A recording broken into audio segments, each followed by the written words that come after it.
इस प्रकार अपने वेब पेज में इमेज लोड की जा सकती हैं। इमेज के लिए कौन सा टैग होता है।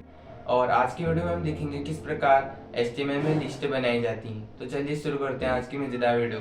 तो आज की वीडियो में हम देखेंगे HTML में किस तरह लिस्ट बनाई जाती हैं। लिस्ट दो प्रकार की होती है, एक होती है ऑर्डर्ड लिस्ट और एक होती है अनऑर्डर्ड लिस्ट। लिस्ट बनाने के लिए दो चीज़ें यूज होती हैं, UL और OL। UL अनऑर्डर्ड लिस्ट होती है और OL ऑर्डर्ड लिस्ट। UL के अंदर कई सारे LI आइटम्स आते हैं जिनके अंदर हम अपना टेक्स्ट लिख रहे होंगे। तो एक नई फाइल बनाते हैं जिसका नाम लिखते हैं हम school.html और यहाँ पर करते हैं एक्सक्लेमेशन मार्क और एंटर। डॉक्यूमेंट की जगह पर लिख देते हैं माई स्कूल और बॉडी के अंदर एक H1 टैग दे देते हैं जिसके अंदर हम लिख देते हैं माई सब्जेक्ट, क्योंकि हम सब्जेक्ट को लेके लिस्ट बनाएंगे। माई सब्जेक्ट्स। और सबसे पहले बात करेंगे हम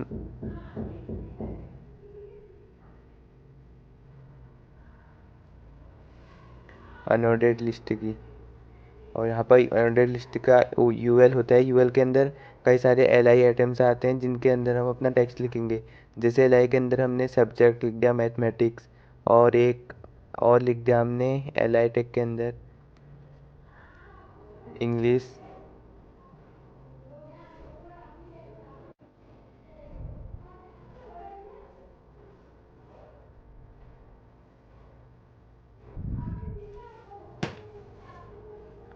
और एक लिख दिया फिजिक्स और एक लिख देंगे हम केमिस्ट्री।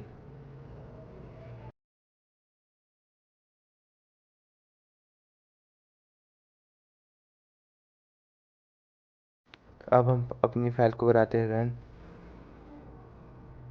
और यहाँ पर देख सकते हो फाइल रन हो जाने के बाद यहाँ पर हमारा वेब पेज खुल चुका है जिसमें H1 टैग में माई सब्जेक्ट और जो हमने UL के अंदर LI लिखे थे, LI के अंदर टेक्स्ट लिखे थे मैथमेटिक्स इंग्लिश फिजिक्स केमिस्ट्री, वो आ चुके हैं और उनके आगे बुलेट्स आ चुके हैं।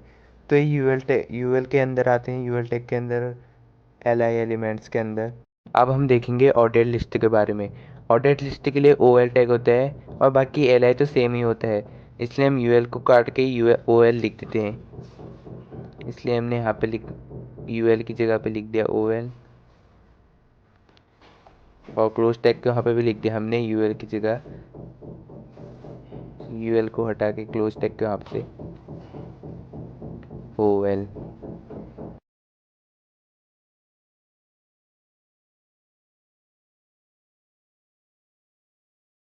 OL लिखने के बाद हम अपनी फाइल को कराते हैं रन और यहाँ पे देख सकते हो हमारी फाइल रन हो गई है। H1 टैग वैसे है और बाकी सब चीज़ वैसे है, लेकिन जो पॉइंट्स थे वो जो बुलेट पॉइंट्स थे वो हट के 1 2 3 4 आ गया है। यही ऑर्डर्ड लिस्ट का काम होता है। अब जैसे हमको मैथमेटिक्स के अंदर भी कोई पॉइंट्स लिखते हैं, जैसे आपने देखेंगे एक पॉइंट के अंदर कई सारे पॉइंट होते हैं, आप देखते हो वो कैसे लिखा जाता है। तो यहाँ पर आगे हम VS कोड में जो मैथमेटिक्स है सिंपल वही तरीका। पहले हम मैथमेटिक्स के वहाँ पर से जाएंगे और यहाँ पर करेंगे एंटर और यहाँ पर आप कोई सा भी ले सकते हो, OL भी लिख सकते हो, UL भी। यहाँ पर हमने OL लिख लिया और इसके अंदर हम और आपको एक मज़ेदार वाली ट्रिक बताता हूँ। OL को हटा के हम लिख सकते हैं यहाँ पे OL greater than LI multiply. हमको जितने पॉइंट चाहिए उतना हम लिख देंगे मल्टीप्लाई में। जैसे हमको यहाँ पर चाहिए 3 पॉइंट तो हम लिखेंगे 3 और 3 लिखने के बाद हम इसको करेंगे एंटर। तो यहाँ पर देख सकते हो OL अपने आप हो चुका है और उसके अंदर जो LI 3 पॉइंट हमको चाहिए थे वो अपने आप आ चुके हैं। ये एक शॉर्टकट तरीका है जिससे हम कोड को फटा जल्दी से जल्दी लिख दें। और जैसे हमको मैथमेटिक्स के अंदर कई सारे 3 पॉइंट लिखने हैं, जैसे LI के अंदर हमने लिख दिया इंट्रोडक्शन टू मैथ और सेकंड में लिख दिया हमने परम्यूटेशन और थर्ड में लिख देंगे हम कॉम्बिनेशन।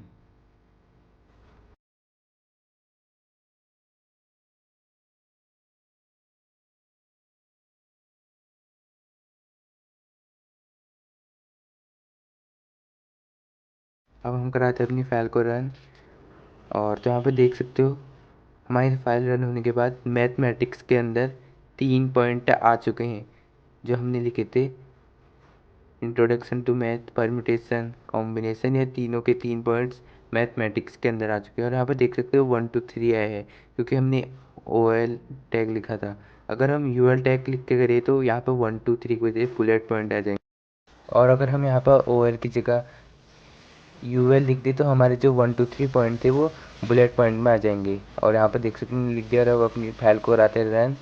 फाइल रन हो जाने के बाद यहाँ पर देख सकते हो हमारा वेब पेज खुल चुका है। और यहाँ पर देख सकते हो जो सेम टू सेम वैसा है लेकिन पॉइंट चेंज में, आगे 1 2 3 पॉइंट में आए थे, अब ये बुलेट पॉइंट में आ चुका है। और यहाँ पे हमको जैसे मान लो इंग्लिश के अंदर भी कई 2 पॉइंट लिखने हैं तो हम इंग्लिश के अंदर भी सेम वैसा ही करेंगे। यहाँ पे लिख दिया हमने U L greater than L I into, यहाँ पर हमको जैसे 2 पॉइंट चाहिए तो हम लिखेंगे 2 और उसको करें एंटर तो देख सकते हैं हमारा पूरा का पूरा अपने आप आ चुका है। फर्स्ट वाले में लिख दिया हमने नाउन और दूसरे वाले में लिख दिया हमने वर्ब। अब कराते हैं हम अपनी फाइल को रन। फाइल रन होने के बाद देख सकते हैं हमारा वेब पेज खुल चुका है। और यहाँ पे पहले में मैथमेटिक्स के अंदर 3 पॉइंट आ चुके हैं और इंग्लिश के अंदर 2 पॉइंट आ चुके हैं। अब जैसे हमको यहाँ पे नाउन के अंदर भी 2 पॉइंट चाहिए तो इसके लिए भी सेम वही ट्रिक है, आइए आपको बताता हूँ। तो जैसे हमको नाउन के 2 पॉइंट चाहिए तो इसमें भी सेम वही ट्रिक लगेगी। नाउन के लास्ट में जाएंगे और यहाँ पर करेंगे हम एंटर। और यहाँ पर जैसे हमने लिखा O L greater than L I into 2 point चाहिए तो हम लिखेंगे 2। जितने भी पॉइंट चाहिए आप उतना इजीली लिख सकते हो। तो यहाँ पे देख सकते हो सेम वही आ चुका है। और जैसे हमने नाउन के अंदर लिख दिया मेन वर्ब और सेकंड में लिख दिया हमने हेल्प वर्ब। तो अब हम इसको सेव करके अपनी फाइल को कराते हैं रन। और फाइल रन हो जाने के बाद यहाँ पर देख सकते हो हमारा वेब पेज खुल चुका है। और यहाँ पर देख सकते हो माई सब्जेक्ट आ चुका है, मैथमेटिक्स के अंदर 3 पॉइंट्स आ चुके हैं, इंग्लिश के अंदर 2 पॉइंट आ चुके हैं, नाउन और वर्ब, और नाउन के अंदर भी 2 पॉइंट आ चुके हैं और जो कि जिनका पॉइंट से 1 2 में आया है। हम इसको बुलेट पॉइंट में भी ला सकते हैं। और अगर हमें मेन वर्ब के अंदर भी 2 पॉइंट चाहिए तो फिर हम वही सेम ट्रिक लगाएंगे और कई सारे हम इसी तरह ऐसे ही लिस्ट बनाते हैं। तो आज की वीडियो में इतना ही, मिलते हैं अगली वीडियो में।